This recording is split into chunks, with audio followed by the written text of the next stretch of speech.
Hey guys, in this video, we're going to take a look at how you can set the home screen app icon badge style to number or dot on the Samsung Galaxy S22 series. First, tap on the home button to go back to the home screen. And from the home screen, you want to swipe down at the top and tap on the settings icon.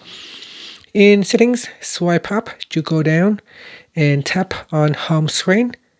Next, we go down and tap on app icon badges. Make sure that you turn on app icon badges at the top. After that, you could select a badge style. Now in here you have two options. You can choose to show number or dot. So in here you can see on my home screen, this is my notifications and it will show a number on the top right hand corner. And if I choose to show as a dot style, then you can see that now it will show a dot, an orange dot, instead of a number. The numbers is to indicate how many notifications you have from the app. And that's it. And that is how you can change it in here.